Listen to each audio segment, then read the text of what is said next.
안녕하세요. 반갑습니다. 현준입니다. 네. 이번 주도 잘 보내고 계신가요? 금방 또 목요일이 온 느낌이에요. 어, 요즘에는 하루하루가 좀 빨리 가는 것 같습니다. 저 혼자만의 느낌일까요? 네. 오늘은 제가 소설을 하나 소개해드리고 또 일정 부분 읽어드리려고 합니다. 어떤 소설이냐면 바로 이 책이에요. 네가 마지막으로 남긴 노래. 혹시 제가 저번에 소개해드렸던 읽어드렸던 오늘 밤 세계에서 이 세상이 사라져버린다고 해도 라는 책 기억하시나요? 저는 되게 그 책을 뭉클한 마음으로 끝까지 읽었던 기억이 아직도 남아있어요. 되게 그만큼 이 책도 그렇습니다. 왜냐하면 이 책은 그 책의 작가님 이치조 미사키 님이 쓰신 책이거든요. 이 책 속에 이런 말이 쓰여 있더라고요. 울지 않겠다는 다짐이 소용이 없어지는 책. 그만큼 이 책을 보면 뭉클해져요. 그냥 이 내용을 따라가다 보면 자연스럽게 너무 슬프다 이런 생각도 들고 눈물도 날라 그러고 그런 책입니다. 정말 그 말이 딱 맞는 것 같아요. 울지 않겠다는 다짐이 전혀 소용이 없어집니다. 세계에서 이 사랑이 사라진다고 해도 책도 그렇고 이 책도 그렇고 미사키 작가님만의 느낌이 담겨있는 것 같아요. 어떤 문체도 그렇고 그래서 이런 류의 소설을 좋아하시는 분이라면 굉장히 뭐랄까 감동하면서 읽을 수 있을 것 같다 같은 책이다 라는 생각이 들었습니다. 그만큼 뭐랄까 전작처럼 이 책도 약간 놀라운 일들이 많이 벌어져요. 근데 그런 것들을 좀 과하지 않게 잘 풀어내고 계시고요. 재밌습니다. 일단 저는 소설은 재밌어야 계속 보게 되는 것 같고 끝까지 읽게 되는 것 같아요. 기회가 되신다면 도서관이나 혹은 구매해서 읽어보는 것도 나쁘지 않을 것 같다라는 생각이 듭니다. 네. 저번에 그 책을 재미있게 잘 읽으신 분이라면요.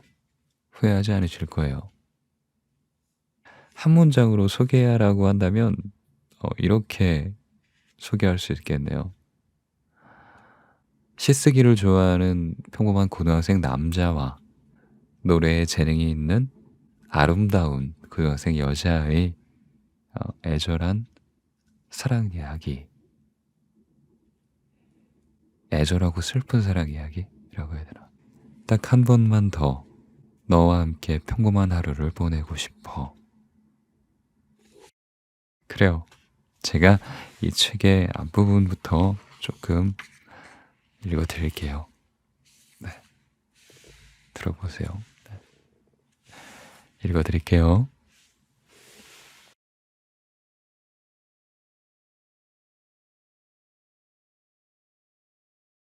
언젠가 아야네는 말했다. 내가 쓴 시는 계속 남을 거라고. 하지만 이제는 시를 쓴 나조차도 대회에서 상을 탄 그 시 내용이 어렴풋하게 떠오를 뿐이다. 세월이 먼지처럼 쌓이는 동안 예전에 만든 것은 사라져갔다. 10분만이 아니다. 아야네와 함께 만든 노래도 부르는 사람이 떠나면 노랫소리처럼 사라져간다. 그렇게 모두 분명 많은 걸 조금씩 잃어가면서 저마다의 행복을 가지고 살아간다. 죽으림을 다해 지금 이 순간을 이어가면서 지금 이 순간을 느끼면서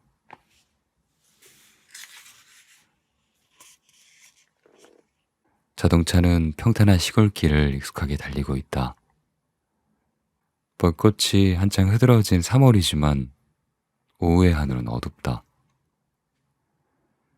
내 손은 지금 클래식 자동차의 핸들을 쥐고 있다.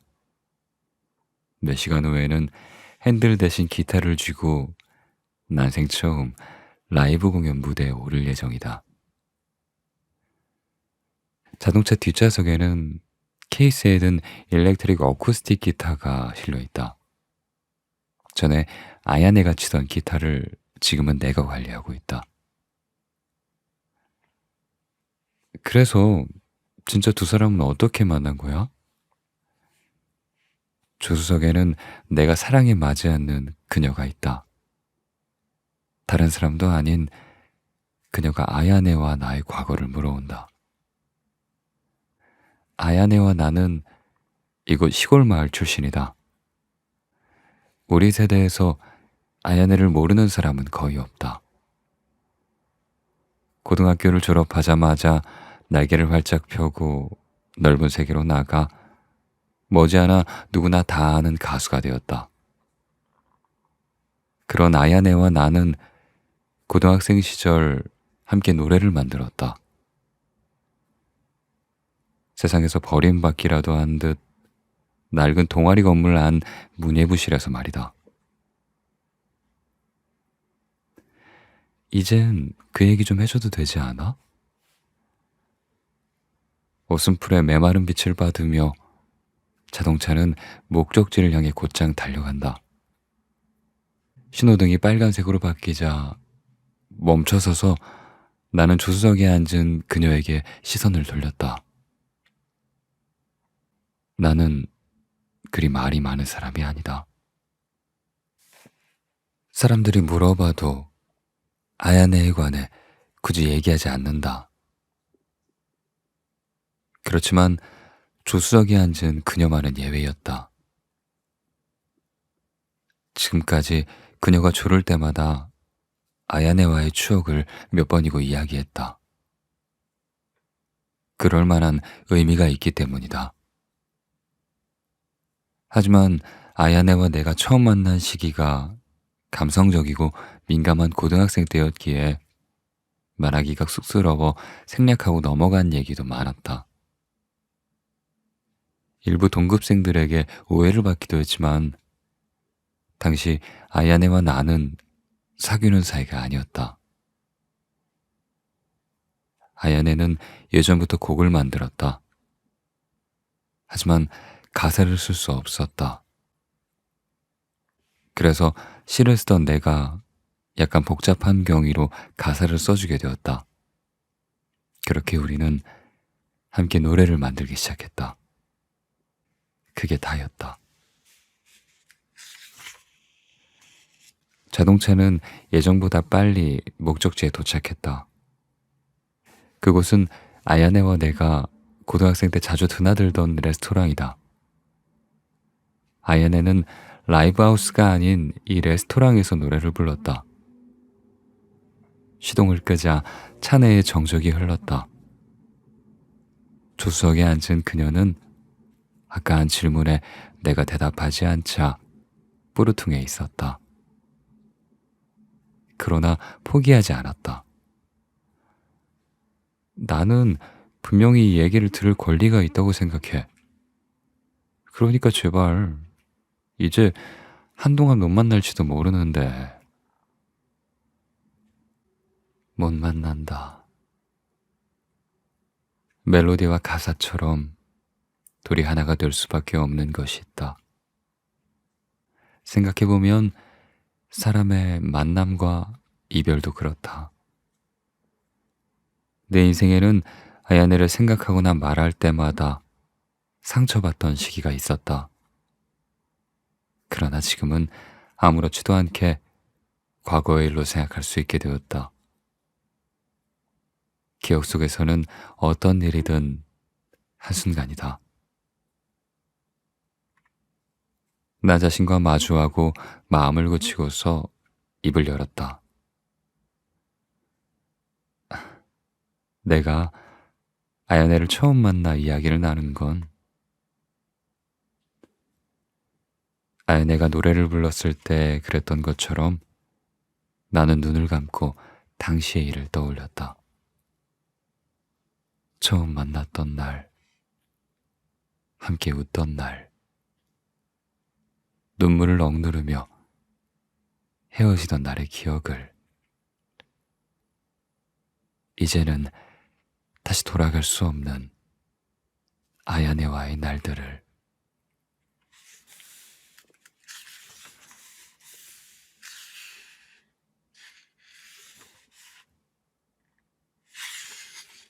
제1장 철의 여인.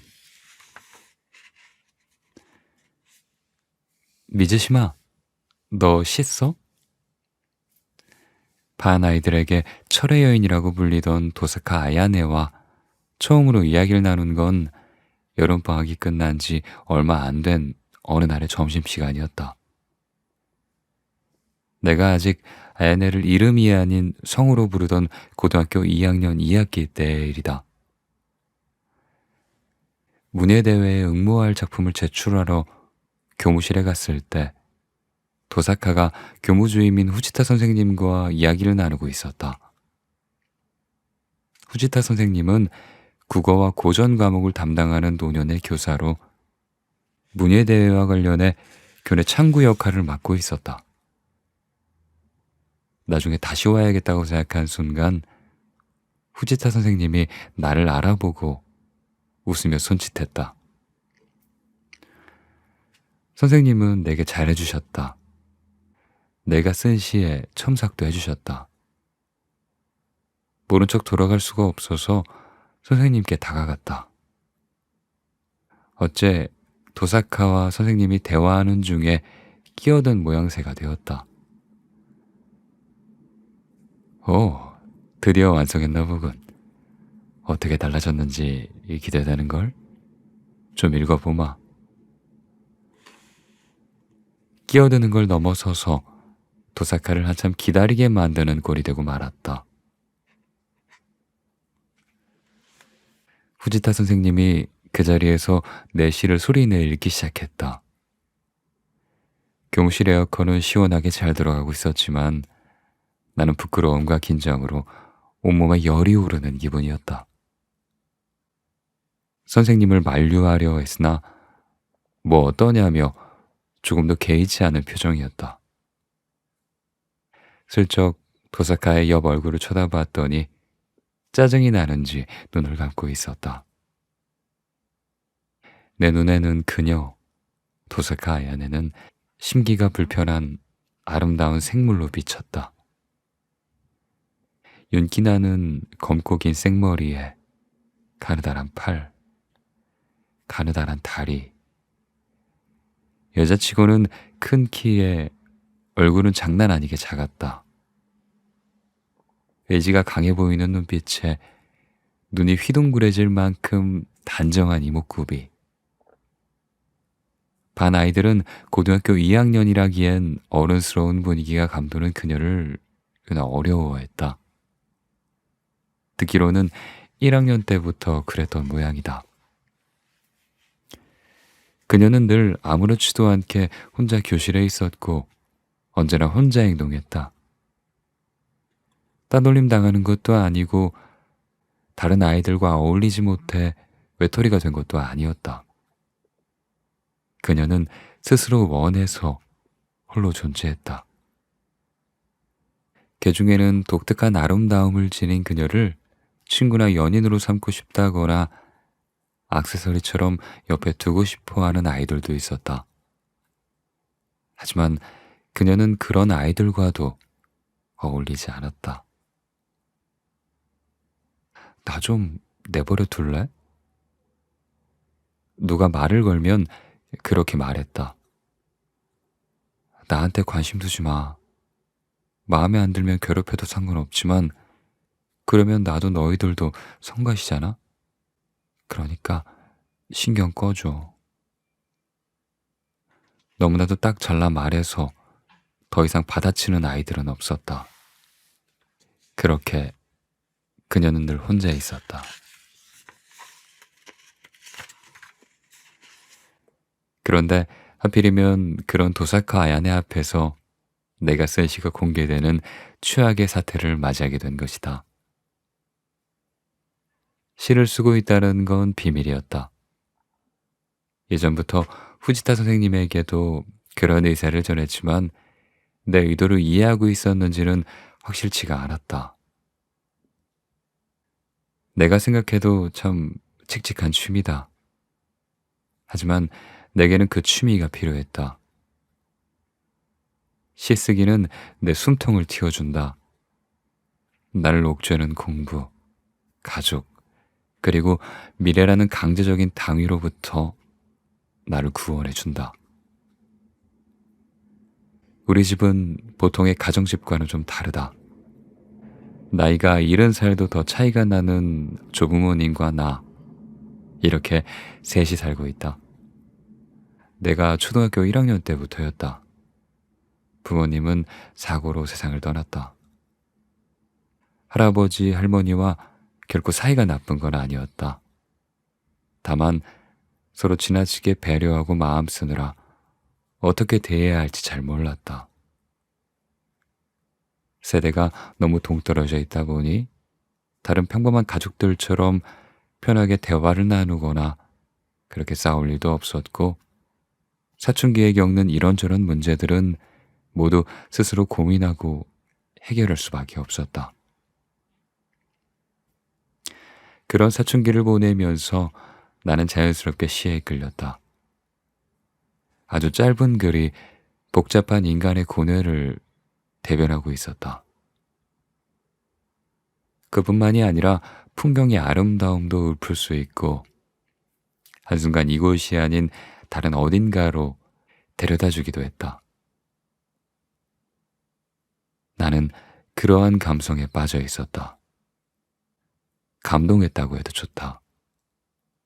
중학생 때는 마을 도서관에 있는 시집을 거의 다 읽어버렸고, 그러고도 갈증이 채워지지 않아서 직접 시를 쓰기 시작했다. 고등학교 2학년인 지금 시 쓰기가 습관이 되었다. 하지만 이런 사실이 아이들에게 알려지면 뭐라고 놀림을 당할지 알 수가 없다. 좋은데? 올해 대회도 기대가 돼. 그렇게 별 지적 없이 후지타 선생님은 문예 대회에 출품할 내 시를 접수했다. 교무실을 나온 나는 문 근처에 서서 혼자 초조해하고 있었다. 도사카는 완벽하게 고립되어 있다. 반 아이들에게 말을 퍼뜨릴 거라고 생각하지는 않았다. 그래도 다른 사람들에게 말하지 말라고 단단히 일러두는 게 좋지 않을까? 고민하고 있는데 교무실에서 그녀가 나왔다.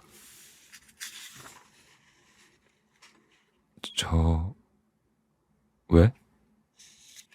용기 내어 말을 걸자 그녀는 반듯하다 못해 날카로워 보이기까지 한 얼굴로 나를 돌아보았다. 내가 먼저 불러놓고 그만 주눅이 들어 말문이 막혀버렸다. 미즈시마, 너 시 써? 도사카가 이렇게 물은 건 바로 그때였다. 그거 말인데 알리고 싶지 않았던 거야? 문예 대회에도 낸다며. 가능하면 반 아이들한테 비밀로 해줄래? 뭐 어차피 말할 사람도 없어. 도사카는 쌀쌀맞게 말하고는 긴 머리를 찰랑거리며 뒤돌아갔다. 아, 근데 그녀가 걷던 발걸음을 멈추고 돌아서서 말문을 열었다. 무언가를 물어보려는 듯 멀뚱히 보다가 아무것도 아니다 하고 그대로 가버렸다. 무슨 말을 하려고 했는지는 모르겠지만 철의 여인으로 불리는 도사카에게 나 같은 애는 말할 가치도 없는 하찮은 존재겠지. 철의 여인, 1학년 때부터 도사카에게 붙은 별명이다. 원래는 영국의 첫 여자 총리가 그렇게 불렸다고 사회 시간에 배운 적이 있다. 의지가 강하고 당당한 여성, 도사카 아야네. 도사카는 가진 자 쪽이었다. 외모를 보면 한눈에 알 수 있다. 반면에 나는 갖지 못한 자 쪽이다. 그녀처럼 고고함을 관철하며 살아가기는 어렵다. 성실한 모범생을 연기하고 인간관계에 신경 쓰면서 답답하게 살고 있다. 점심시간이 끝나고 5교시 수업이 시작되었다. 문득 궁금해 창가 자리를 바라보니 도사카가 자리에 없다. 몸이 안 좋아 보이지는 않았으니 분명 땡땡이를 친 거겠지. 그것도 나는 할 수 없는 일이다. 나는 이뤄야 할 목적이 있어 품행이 단정한 행동을 줄곧 유지해야 한다. 문제를 일으키지 않고 성실하게 수업을 듣고 시험에서 좋은 점수를 내야 한다. 어느 곳에나 있는 흔하디 흔한 학교 생활이다. 하지만 난 나 자신이 이런 생활을 원했다. 그런 생각을 하고 있는데 느닷없이 교실 문이 열렸다. 도사카였다. 모두 그녀를 쳐다보았다. 도사카는 수업 중인 선생님에게 몸이 좀 아파서 쉬고 왔어요 하고 또랑또랑하게 말했다. 무리하지 말라는 선생님의 말을 들으며 도사카는 자기 자리로 걸어갔다. 그때 그녀가 곧장 자리로 가지 않고 약간 돌아서서 내 책상 앞을 지나갔다. 무언가가 톡 하고 책상 위에 떨어졌다. 뭐지? 싶어서 들여다보니 둥글게 뭉친 종이가 놓여 있었다. 나 말고는 아무도 눈치챈 사람이 없는 듯 보였다.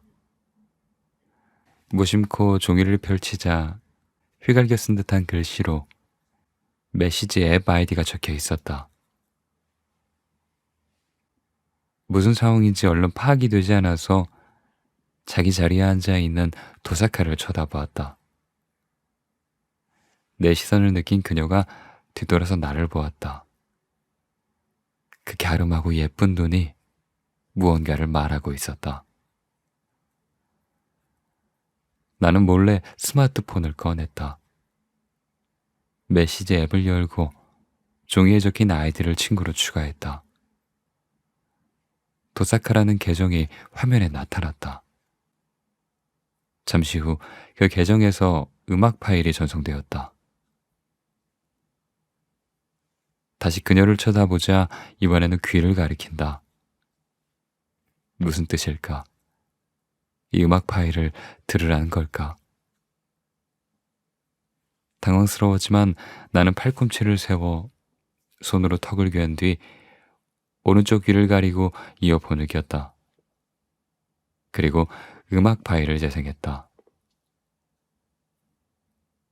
감미롭고 맑은 노래소리가 흘러나왔다. 뜻밖에도 도사카가 아카펠라로 노래하고 있었다. 나도 모르게 눈이 번쩍 뜨였다. 아름다운 노래소리에도 놀랐지만 그보다도 그녀가 노래하고 있는 가사는 교무실에서 의도치 않게 공개되었던 내가 쓴 시였다. 틀림없다. 가만히 바라보고 귀를 기울이면 어디에나 시가 있다 라는 시적인 정취를 표현한 것이다. 나는 어리둥절한 채로 창가의 자리에 앉아있는 도사카의 옆모습을 보았다. 9월의 하늘은 푸르렀고 태양은 영원할 듯 화려한 빛을 아낌없이 쏟아내고 있었다. 그것이 나와 그녀의 첫 만남이었다.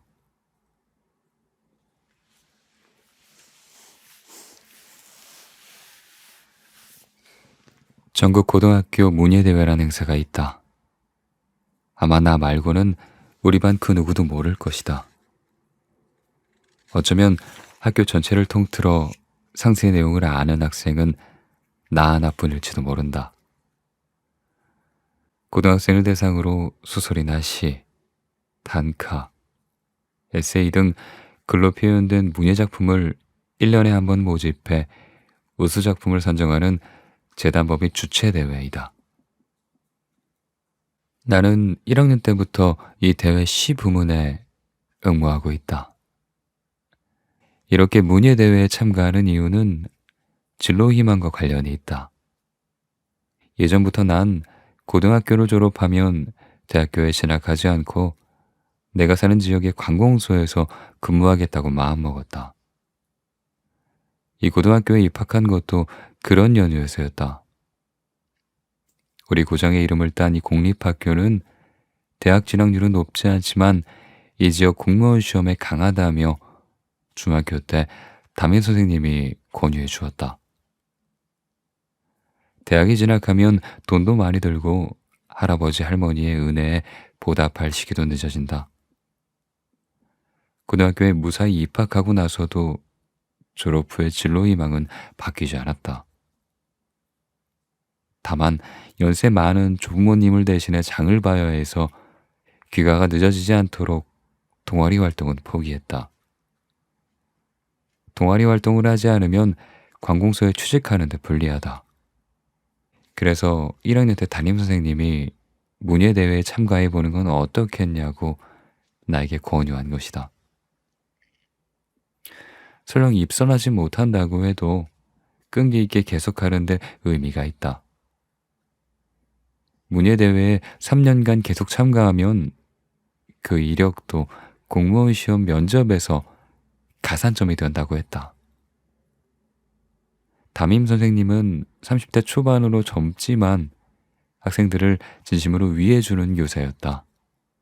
나는 곧바로 1학년 봄부터 문예대회에 출품할 시를 쓰기 시작했다. 1학년 때 참가한 대회에서는 운 좋게 입선을 했다. 그것은 우연이지 결코 나에게 실력이 있어서가 아니다. 하지만 대회에 참가한 덕에 생각지 못한 수확이 있었다. 교무주임인 후지타 선생님과 꽤 가까워진 것이다. 지금은 폐부가 되었지만 문예부의 고문이었다는 후지타 선생님은 내가 대회에 참가한 일을 높이 평가하셨는지 자주 말을 걸어주셨다. 게다가 시집을 선물해 주시기도 하고 내 시를 첨삭해 줄 정도로 나름 긴밀한 관계가 되었다. 대회 응모 시기는 매년 8월 하순부터 9월 초까지여서 여름방학과 겹친다. 2학년 때는 입선보다 조금 더 높은 단계인 장려상과 우수상을 목표로 하자고 올해 여름방학에는 문예부 부실에서 후지타 선생님과 시를 쓰는 데만 몰두했다. 열의가 대단한 선생님이다. 하지만 열의가 넘치다 못해 내가 완성한 원고를 교무실에서 소리내 읽으리라고는 생각도 하지 못했다. 게다가 다른 사람도 아닌 도사카가 들으리라고는.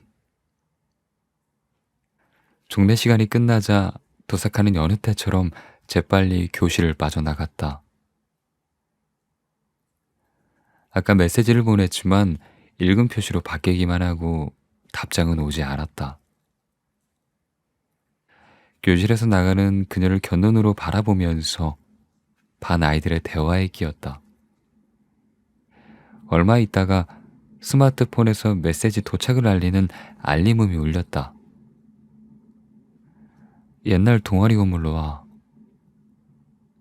발신인은 도사카 아야네였다. 너무 당황스러워서 자리에서 꼼짝도 할 수 없었다. 옛날 동아리 건물? 왜 그곳으로 오라는 거지? 우연일까? 의아해하면서도 친구들과 하던 이야기를 마무리하고 교실을 나섰다. 서둘러 건물 현관으로 향했다. 신발을 갈아 신고 교문과는 다른 방향으로 걸었다. 약속 장소는 학교 부진의 구석에 있는 예술 계열 동아리 방이 있는 건물로 지금은 사용하지 않는 건물이었다. 예전에는 꽤나 북적였다고 하는데 지금은 옛 모습을 상상할 수 없을 정도로 횡령하다. 입학생이 해마다 줄어들다 보니 예술 계열 동아리는 거의 해체되었다. 시설도 낡아서 그나마 남아있는 몇몇 동아리도 별관의 빈 교실을 사용하고 있다. 그런 낡은 건물 2층에는 꽤 오래전에 해체된 문예부가 활동하던 방이 있었다. 문예부 고문이었던 후지타 선생님에게 나는 특별히 이 문예부실 열쇠를 건네받았다. 학교 도서관에선 찾아볼 수 없는 진귀한 서적이 이곳에는 많이 있어서 가끔 찾아와 문예대회에 출품한 시를 쓰거나 책을 읽고는 했다. 옛 동아리 건물이 시야에 들어오자 2층 바깥 복도에선 도사카가 보였다. 나는 두근거리는 가슴을 억누르며 빠른 걸음으로 계단을 올라갔다. 도사카는 문예부실에 등을 기대고 서 있었다. 그런 그녀와 눈이 마주쳤다. 저기, 묻고 싶은 말이 너무 많았다. 5교시 수업 중에 보내온 음악 파일도 그렇고 이 문예부실이 있는 건물에서 만나자고 한 이유도 궁금했다. 내가 말을 잇지 못하고 머뭇거리자 그녀가 아무렇지 않은 표정으로 말했다. 일단 안으로 들어갈까? 도사카의 제안에 고개를 끄덕이고 주머니에서 열쇠를 꺼내 문예부실을 열었다. 아, 아니 이렇게 되어 있구나. 그녀가 신기한 듯이 실내를 둘러본다. 아담한 부실한 가운데에 책상과 의자가 4개 놓여 있다. 좌우에는 천장까지 닿은 책장이 있고 거기엔 예전 문예부원들과 후지타 선생님이 모아놓은 책들이 꽂혀 있었다. 도사카가 아주 자연스럽게 의자에 앉았다. 나도 쭈뼛거리면서 대각선 맞은편 의자에 앉았다. 그렇게 긴장할 필요 없어. 부탁을 좀 하고 싶을 뿐이니까. 부탁? 얼음장 같은 싸늘한 미모를 지닌 그녀와 부탁이라는 말이 어울리지 않아서 솔직히 당황했다. 다만 나는 작은 약점이 잡혀 있다. 시를 쓰고 대회에 응모하고 있다는. 무슨 부탁인지 모르겠지만 불리한 입장인 것만은 분명했다. 이런 내가 쓴 시를 아까 그녀가 노래로 부르고 있었다. 대체 뭐가 어떻게 된 걸까? 나 사실 삼촌에서 하는 레스토랑에서 노래를 부르고 있어. 둘째 넷째 금요일에. 도사카가 긴 머리칼을 귀 뒤로 넘기면서 뜬금없이 뭔지 모를 소리를 내뱉었다. 노래를 부르다니? 무슨 소리야? 밴드 같은 걸 한다는 거야? 중학생 때부터 삼촌 친구들이랑 밴드를 하고 있어. 그래서 항상 커버곡을 불렀었는데 멤버들이 이제 자작곡을 만들자고 여름방학 때 그러더라고. 교실에서 거의 말을 하지 않는 그녀가 내게 말을 하고 있다. 그 사실만으로도 갑작스러운데 그 내용이 더욱 놀라웠다. 원체 뛰어난 외모의 소유자라 도사카는 어떤 모습이든 폼이 난다. 하지만 마이크를 손에 들고 노래하는 모습이라니 아무래도 잘 상상이 되지 않았다. 의외라는 표정이네. 그런 속마음이 드러났는지 도사카가 콕 집어 말했다. 아니, 뭐 그런 건 아니고. 괜찮아. 그렇게 안 보이는 거 나도 아니까. 하지만 전부 사실이야. 당연한 건지도 모르지만 도사카는 자신이 남들의 눈에 어떤 이미지로 비치는지를 잘 알고 있는 듯 했다. 주변 일에 초연한 듯한 모습이어서 밴드를 결성하거나 노래를 부르는 이미지는 전혀 아니었다. 내가 그런 생각을 하는 사이에 도사카가 이야기를 본론으로 되돌렸다. 그래서 말인데, 만들고 있는 자작곡, 작곡은 마쳤는데 가사를 전혀 쓰지 못해서 고민 중이었거든. 마침 그런 때 미즈시마가 쓴 시를 교무실에서 듣고 좀 놀랐어. 충격이라고 해야 하나? 그저 대단하다는 생각이 들더라. 충격? 내가 교무실에서 도사카에게 느낀 인상과는 전혀 다른 느낌이었다. 도사카는 분명 견디기 힘든 시간을 인내하듯 눈을 내리감고 있었다. 너는 그때 마치 짜증난다는 표정으로 눈을 감고 있었잖아. 빨리 끝내라는 표정으로. 그건 내 버릇이야. 시각이 방해가 되니까 집중하고 싶을 때 그때는 눈을 감아. 엉겁결에 물었는데 도사카는 내 추측을 깔끔하게 뒤엎었다. 그래서 시 내용을 잃어버리기 전에 노래로 불러본 건데 들어봤지? 어딘가 캐묻는 듯한 도사카의 질문에 나는 고개를 끄덕였다. 내가 쓴 시가 노래로 바뀌어 있다니 굉장히 기분이 묘했다. 지구든 장난 같은 건 아닌가 싶기도 했지만 그러기에는 너무나 공을 들였다. 게다가 상대는 장난이나 농담을 굉장히 싫어할 것 같은 그 철의 여인 도사카이다. 그런 그녀가 밴드를 결성하고 자작곡을 만들려 한다는데 차츰 여러 가지 의문이 연결되었지만 여전히 알 수 없는 것들도 많았다. 도사카가 말하는 부탁과 그 자작곡 제작은 뭔가 연관이 돼 있는 걸까? 그래서 나는 큰맘 먹고 물어보았다. 그래, 내 시에 네가 흥미를 느꼈다는 건 알겠어. 그런데 부탁이라니? 그러자 도사카가 조심스러워하는 기색을 띤 채 미소 지었다. 처음 보는 그녀의 미소는 무척이나 우아해 보였다. 미즈시마와 함께 노래를 만들어 보면 어떨까 하고 내가 작곡을 하고 미즈시마가 작사하는 거야.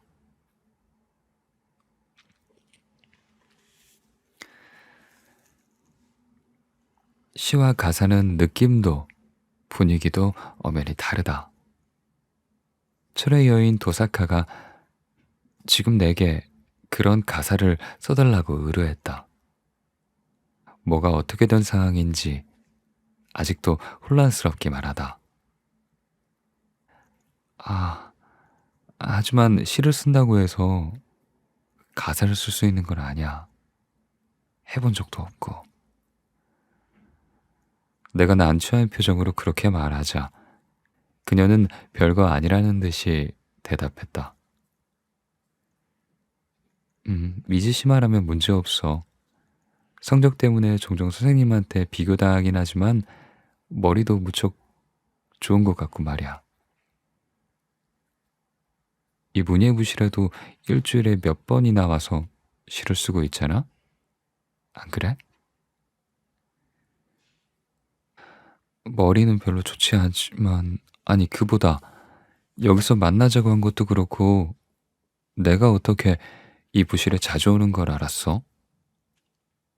봤으니까. 보다니? 어디서? 옥상에서. 얘기를 들어보니 옥상에서 땡땡이를 치면서 점심시간이나 방과 후에 내가 이 부실에 들어오는 모습을 예전부터 보았다고 했다. 도사카가 보고 있었다니 상상도 하지 못했다. 아, 그래서 만일 부탁을 거절하면 나는, 오해하지는 마. 네가 시를 쓰는 거나 이곳에 드나드는 걸 소문낼 생각은 없으니까. 비밀로 하고 싶은 것쯤이야 누구에게나 있는 거고. 안 그래? 역시 눈치가 빠르다. 하지만 그렇게 말하는데도 또 다른 꿍꿍이가 있는 건 아닐까 싶어 불안하다. 같은 반이랑 얘기해 본 적이 거의 없어서 내가 멋대로 군 거라면 미안해. 대답은 지금 바로 하지 않아도 되니까 생각해 보지 않을래? 도사카의 용건은 그걸로 끝난 모양이었다. 나는 망설이면서도 도사카의 그 말에 고개를 끄덕였다. 아, 참.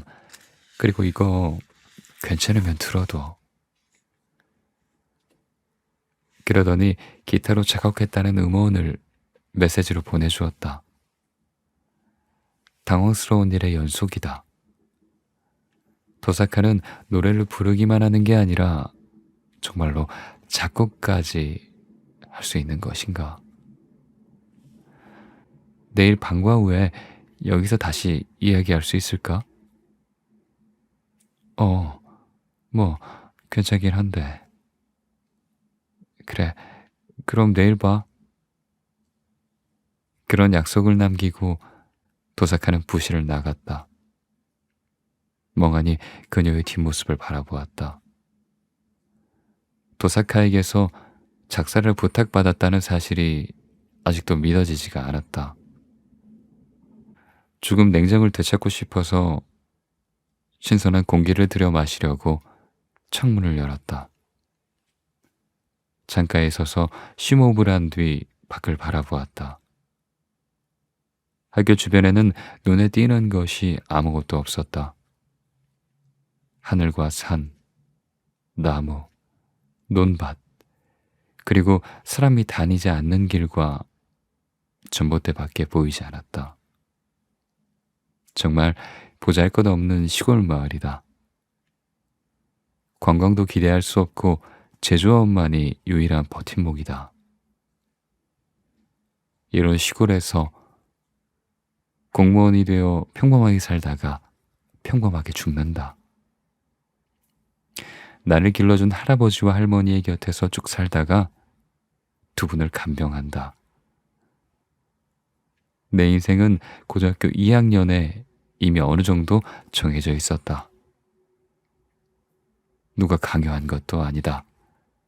내가 선택한, 진심으로 나아가고 싶은 길이다. 대학 입시와는 달리 고졸을 대상으로 한 공무원 시험은 연임이 끝날 무렵에 필기 시험을 시작한다. 딱 1년 남았다. 문예대회에 응모를 마쳤으니 이제 공무원 시험에 집중해야 한다. 하지만 미즈시마와 함께 노래를 만들면 어떨까 하고 내가 작곡을 하고 미즈시마가 작사를 하는 거야. 도사카의 말이 떠올라 나는 스마트폰의 메시지 앱을 켜 조금 전에 받은 음원을 재생했다. 바람처럼 무언가가 내 가슴을 훑고 지나갔다. 종이를 넘기고 연필을 움직이는 소리밖에 나지 않았던 이 방에 부드러운 기타 음색이 울려 퍼졌다. 다음 날 수업이 끝날 때까지도 나는 망설였다. 도사카의 부탁을 들어줘야 할지 말아야 할지. 도사카는 교실에서 나와 눈도 마주치지 않더니 방과 후에 혼자 교실을 떠났다. 먼저 문예부실로 갔을 테지만 열쇠는 내가 가지고 있다. 너무 기다리게 하면 안 될 것 같아서 결심이 서지 않은 채로 나도 교실을 나섰다. 신발을 갈아 신고 옛 동아리 건물로 향했다. 시골 학교인 만큼 우리 고등학교는 부지 면적이 무척 넓다. 부지 한 구석에 낡은 동아리 건물이 있다는 사실조차 모르는 학생들이 많을 것이다. 그런데 옛 동아리 건물이 보이는 데까지 오자 여학생 몇 명이 다투는 소리가 들렸다. 뭐지? 싸움이 났나? 스카프 색깔을 보니 상급생인가 보다. 여학생 3명이 동아리 건물 근처 나무 그늘에서 도사카를 몰아붙이고 있었다. 이 부근에 사람이 오가는 경우는 드물었다. 도사카의 뒤를 밟고 있었는지도 모른다. 언쟁을 벌이고 있었다. 아니, 도사카가 일방적으로 당하고 있었다. 안 읽었다니? 너 뭐야? 제정신이야? 나도 모르게 숨고 말았는데 들리는 이야기로 짐작해보니 상급생인 남학생에게 받은 편지를 도사카가 읽어보지도 않고 무시한 모양이었다.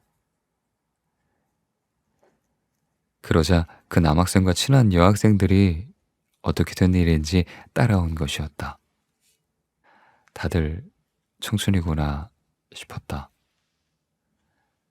철의 여인이니 혼자 해결할 수 있을 거라고 생각했지만 나도 계속 숨어 있을 수만은 없다. 할 수 없이 그들 앞에 나타나 도와주기로 했다. 도사카, 여기 있었구나. 후지타 선생님이 찾으셔. 내가 말을 걸며 다가가자 도사카에게 따지려고 했던 여학생들이 인상을 쓰며 나를 쳐다보았다. 넌 뭐야? 지금 얘기 중인 거 안 보여? 다투는 건 영 내키지 않는다. 태연하게 대하려 했지만 무척 긴장이 되었다. 도사카랑 같은 반 친구예요. 교무주임 후지타 선생님이 도사카를 불러오라고 하셔서요. 근데 무슨 일 있나요? 선생님을 오시라고 할까요? 내가 그렇게 말하자 상급생 3명이 눈짓을 주고받더니 하나같이 성가시다는 표정을 지었다. 뭐 용건은 끝났으니까 이제 됐어 하고 한 사람이 말하자 도사카에게 따져묻던 여학생이 한숨을 쉬었다. 마지막으로 그 여학생이 도사카를 한번 흘겨보고는 다른 2 사람을 데리고 사라져버렸다. 그렇게 도사카와 둘만 남았다. 쓸데없이 참견했다는 자각은 있었다. 난리법석이 따로 없네. 라는 말을 하려고 했는데 도사카의 손이 약간 떨리는 것을 알아차렸다. 의외였다. 철의 여인인 도사카가 떨기도 하는구나. 내 시선을 느꼈는지 도사카가 손을 뒤로 감추고는 민망한 듯 시선을 떨궜다. 일단 부실로 갈까? 그렇게 권하자 도사카는 잠자코 따라왔다. 각자 어제와 같은 자리에 앉았다. 작사 얘기를 꺼낼 분위기가 아니었다. 미안, 주제 너무 참견일지도 모르지만 말이야. 내가 마음 먹고 말을 꺼내자 도사카가 반듯한 얼굴을 들었다. 다음부터는 편지 정도는 읽어주는 건 어때? 도사카는 그런 거에 익숙할지 모르지만 요즘 시대에 편지를 쓴다는 건 정말 대단한 정성이잖아. 내 마음대로 그녀를 강하다고 생각했지만 도사카도 여자아이다. 싸움 같은 거 하고 싶지 않겠지. 하지만 역시 주제 넘었다고 생각했는지 도사카가 미간을 찌푸렸다. 가만 좀 내버려 둘래? 이렇게 대화를 차단할 거라고 생각했다. 실제로 그녀는 지금까지 누구에게나 그렇게 말해왔다. 도와줬다고 해서 그렇게 쉽게 말하지 말아줘. 하지만 예상과는 달리 도사카는 뭔가 분하다는 듯 작은 목소리로 중얼거렸다. 예상치 못한 반응에 놀랐다. 아니, 그보다 쉽게 말하지 말아줘라니 그게 무슨 뜻일까? 아, 혹시 남자친구가 있는 거야? 그래서 편지를 읽는 게 껄끄러운 건가? 아니, 남자친구 없는데. 그럼 편지를 읽기만 하면 되는 거네. 어려운 일이 아니잖아. 도사카가 말문이 막혔는지 갸름하고 예쁜 눈으로 나를 노려보았다. 이 이야기는 이제 그만이라고 말하는 것 같기도 했다. 그보다 작사는 생각해 봤어? 약간 화난 목소리로 화제를 바꾸는 바람에 이번엔 내가 말문이 막혔다. 아, 미안. 아직 좀 고민하고 있어. 하긴 어제 말한 거니 어쩔 수 없지. 이거 일단 갖고 와 봤는데. 도사카가 가방에서 뭔가를 내밀었다. 가사 교본 같았다. 네가 조금이라도 흥미가 생겼으면 해서. 자작곡을 완성했다는 자신의 목적을 위해 준비한 거겠지만 일부러 챙겨왔다는 사실이 기뻤다. 이런 책도 있구나. 고마워. 빨리 읽고 돌려줄게. 아니야, 괜찮아. 너 줄게. 가져. 그럴 순 없지. 맞다. 오늘 아직 시간 괜찮아? 그럼 지금 읽고 궁금한 게 있으면 물어보고 싶은데. 시간은 괜찮은데 나도 이 책 다 읽은 건 아니라서 물어봐도 잘 몰라. 다소 어색하긴 했지만 그때부터 부실해서 각자 시간을 보냈다. 나는 가사 교본을 읽고 도사카는 이어폰을 귀에 꽂고 스마트폰을 만지작거렸다. 뭐라 표현하기 힘든 묘한 기분이었다. 다른 사람도 아닌 도사카와 책으로 둘러싸인 이 부실에서 함께 시간을 보내고 있다니. 바로 조금 전까지 밖에서 선배들에게 매서운 시선을 받고 도사카와 편지를 두고 다소 언쟁을 벌였다고는 믿어지지 않는 이 느긋한 시간이 서서히 흘러갔다. 살짝 열린 창으로는 9월의 미지근한 바람이 들어온다. 나는 가사 교본을 넘기던 손을 멈추고 무심코 말했다. 꼭 동아리 활동 같아. 그러자 뭐라고? 하며 도사카가 이어폰을 뺐다.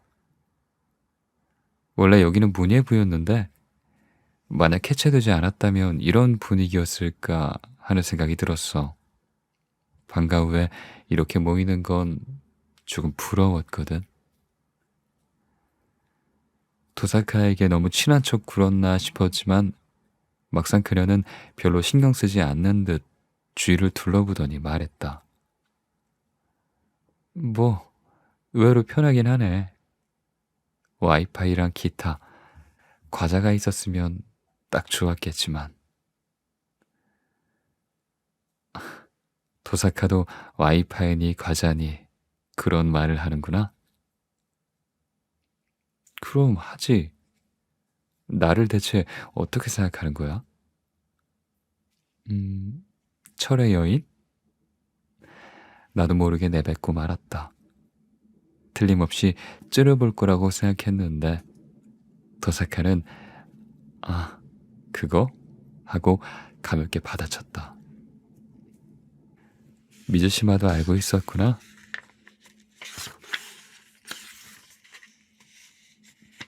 그렇지 뭐. 근데 화 안 내? 아니, 뭐라고 부르든 상관없어. 내가 바라던 바고. 바라는 바라고? 응? 무슨 뜻이야? 아저씨, 질문 금지. 아저씨라니. 저기요. 또 캐물으면 벌금이야. 하는 수 없이 얌전히 시선을 교본으로 돌리고 저녁이 될 때까지 도사카와 둘이서 시간을 보냈다. 도사카에게 나가자고 말하고는 문예부실을 열쇠로 잠갔다. 어색했지만 교문까지 함께 걸었다. 헤어지려는 순간 전철로 통학한다는 도사카가 약간 머뭇거리며 말했다. 오늘 도와줘서 고마웠어. 그럼 내일 봐. 부실에서. 나는 어제처럼 또다시 멍하니 도사카의 뒷모습을 바라보았다. 뭐 뚝뚝하기는 했지만 그녀가 고맙다고 말한데 놀랐다. 어쩌면 도사카는 생각보다 훨씬 더 평범한 소녀일지도 모른다. 상급생들에게 둘러싸여 손을 떨고 있던 도사카의 모습이 머릿속에 떠올랐다. 아니, 잠깐 같이 있었다고 멋대로 생각하는 나라는 인간이 우스워졌다.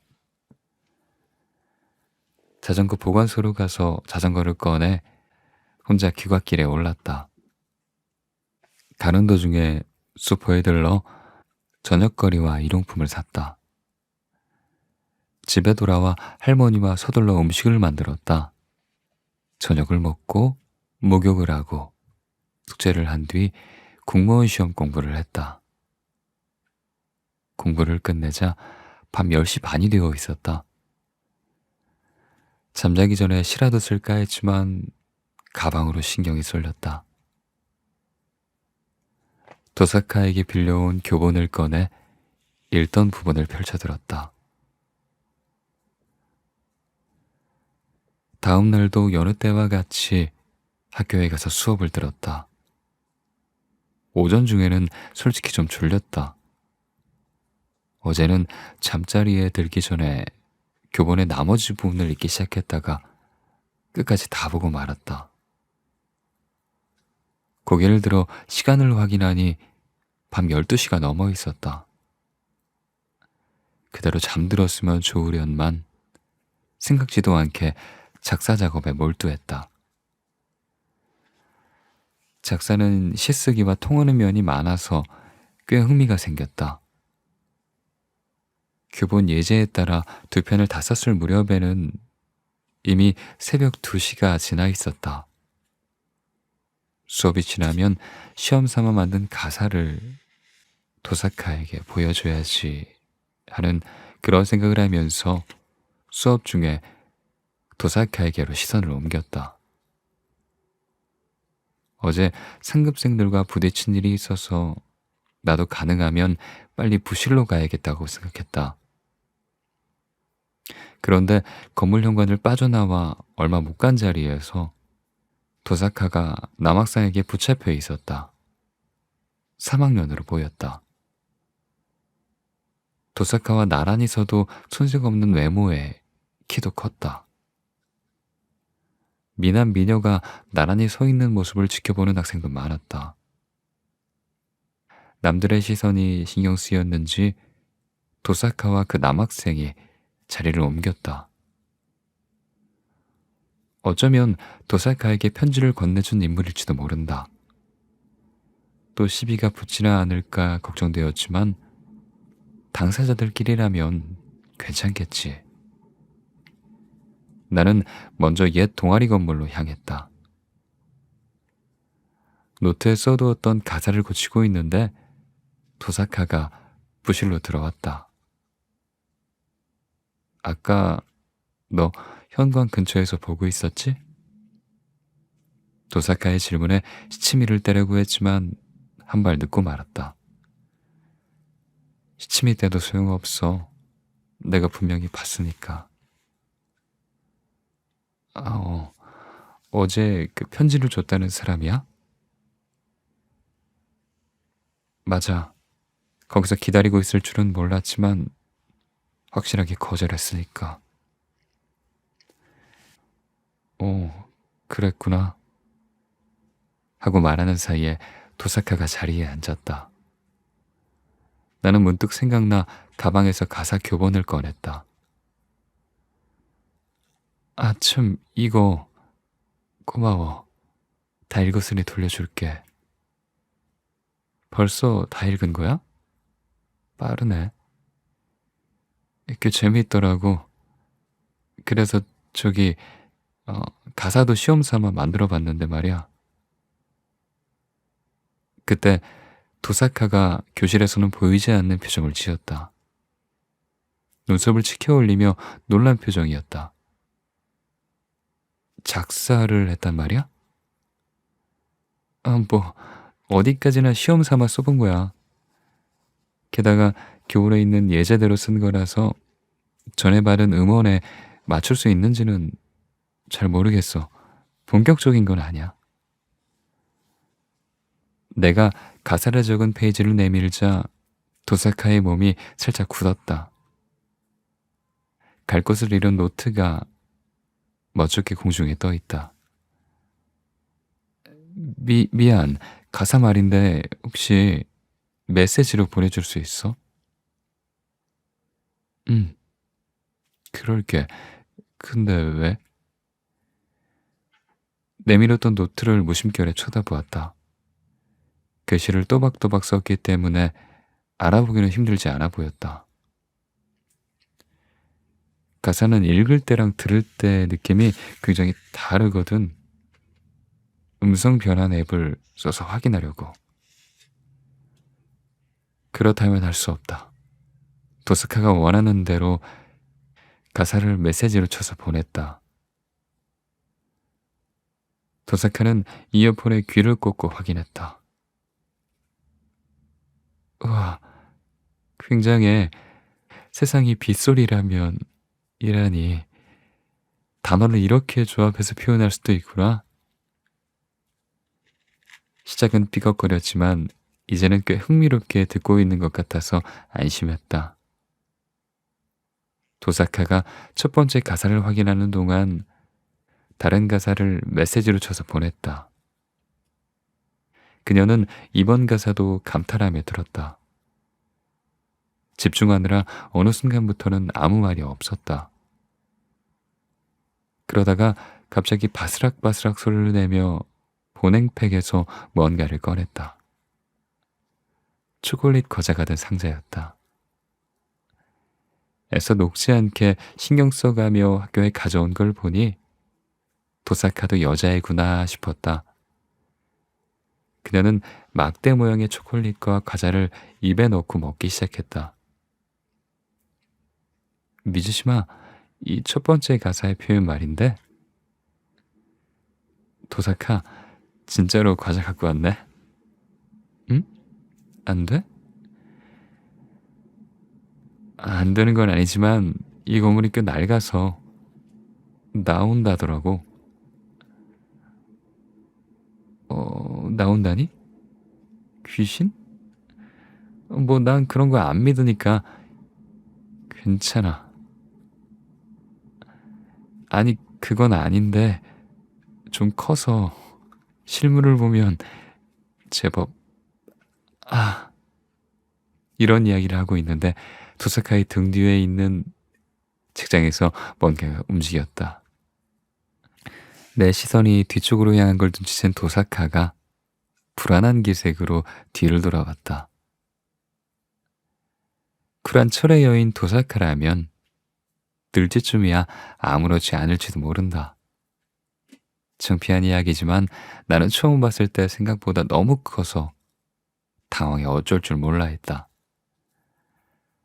하지만 내 예상과는 전혀 다른 상황이 벌어졌다. 귀가 찢어질 듯한 비명이 부시를 가득 채웠다. 목소리의 주인은 설마하니 도사카였다.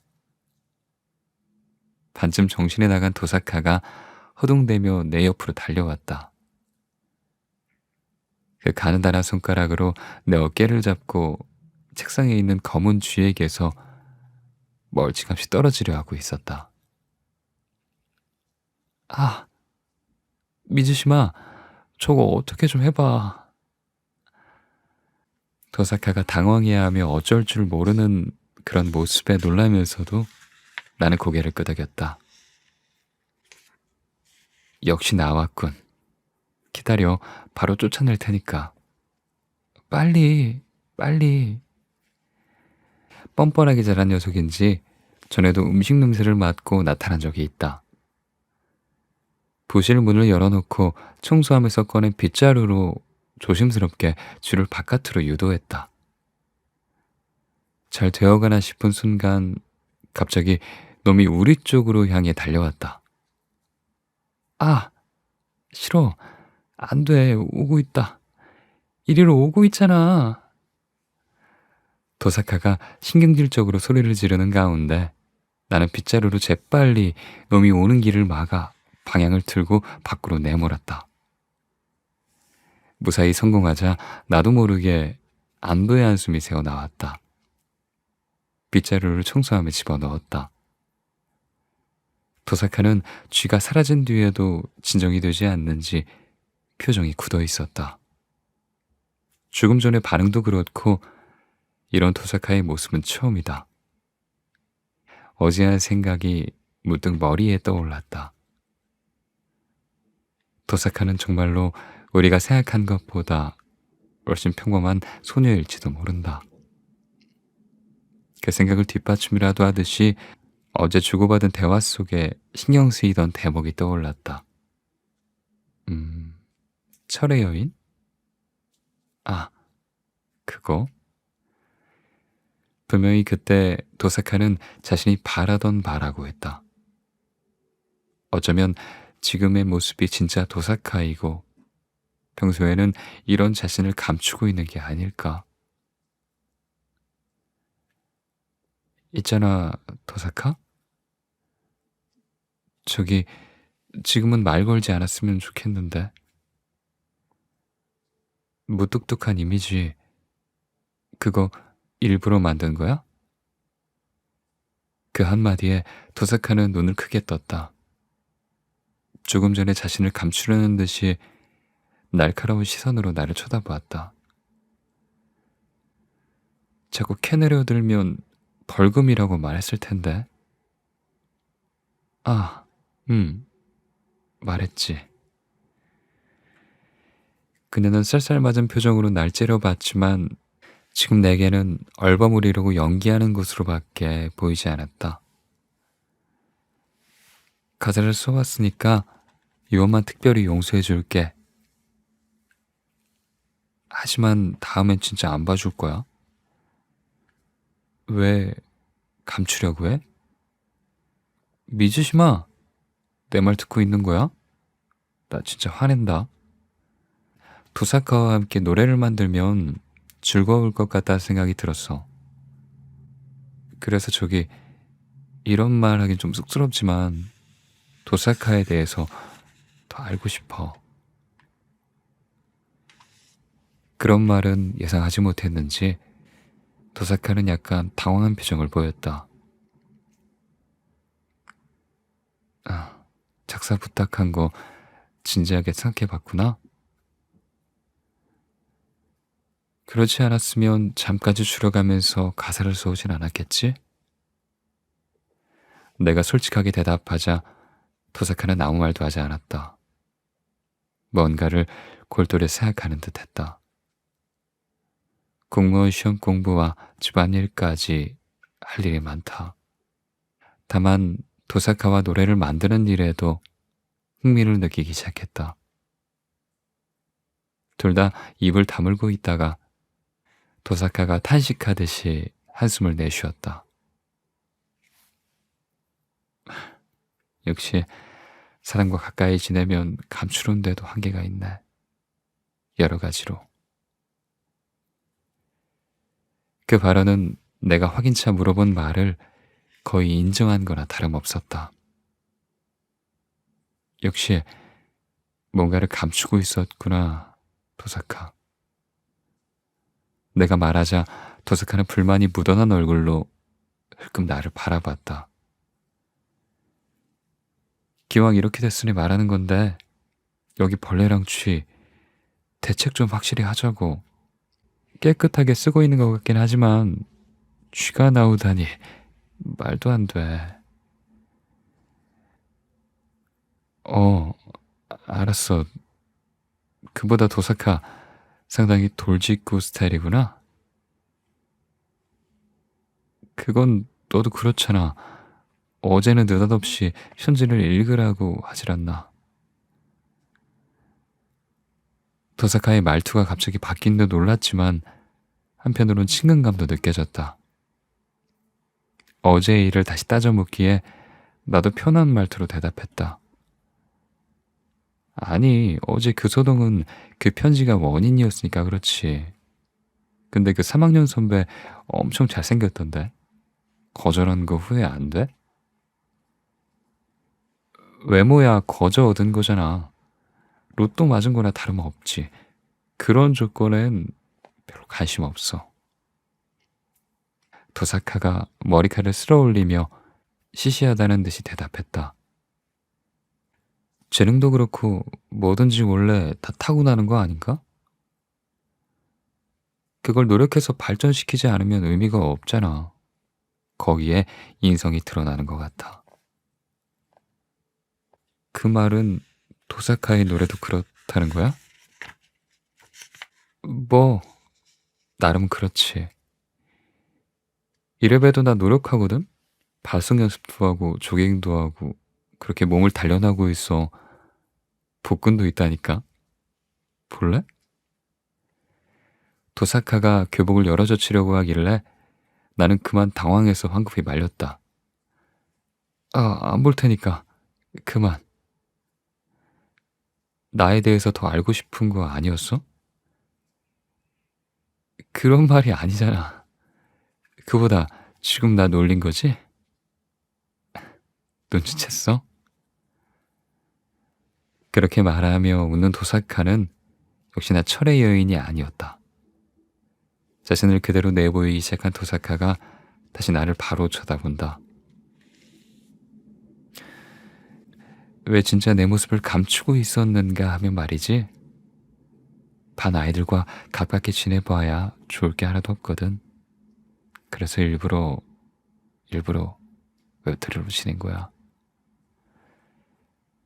그게 무슨 의미일까? 하지만 그 말이 진심이라면 지금 이 상황도 원치 않을지 모른다. 그럼 나하고도 별로 가까이 하고 싶지 않다는 뜻? 그렇지. 도사카가 확실히 대답하자 약간 서운해졌다. 그런 나를 그녀가 물끄러미 바라봤다. 하지만 뭔가를 만들어내려면 가까이 지내지 않을 수가 없겠지? 오늘 확실히 실감했어. 너무 내 위주긴 하지만. 그럴지도.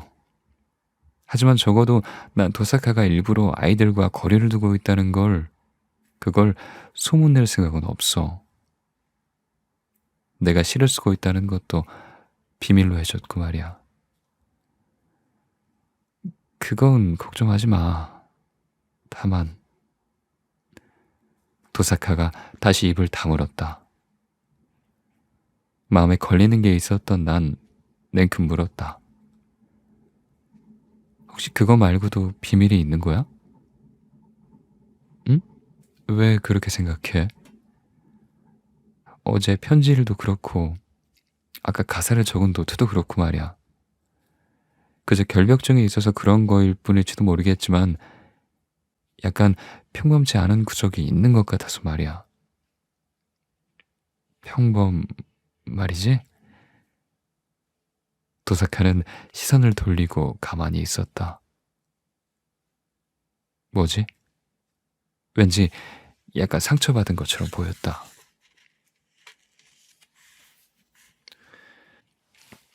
나는 지금까지 살아오면서 누군가와 그렇게까지 가까이 지내진 않았다.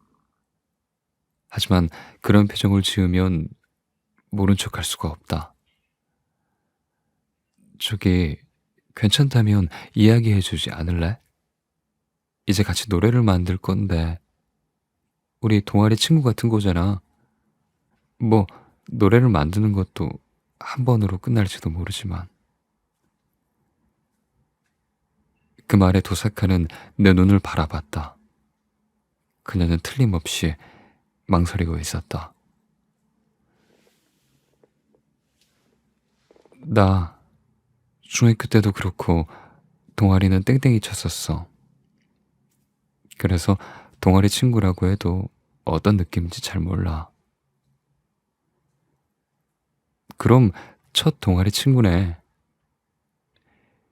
별일이 아니라는 듯이 내가 대답하자 도사카는 고개를 떨구고 생각에 잠겼다. 잠시 후에 결심이 섰는지 얼굴을 들었다. 있잖아. 내가 어떤 비밀을 갖고 있더라도 미즈시마는 동아리 친구로 있어줄 수 있어? 어, 진짜? 진짜. 배신 안 할 거지? 약속할게. 알았어. 그럼 지금 얘기할게. 지금까지 이상하다고 느꼈을지도 모르겠는데. 그리고 나서 도사카가 해준 이야기는 내가 상상도 못했던 일이었다. 하지만 이야기를 듣고 보니 모든 상황이 연결되면서 이해가 되었고 앞으로 나아갈 수 있었다. 나는 보통 사람들처럼 결실을 읽지 못해 그렇게 태어났어.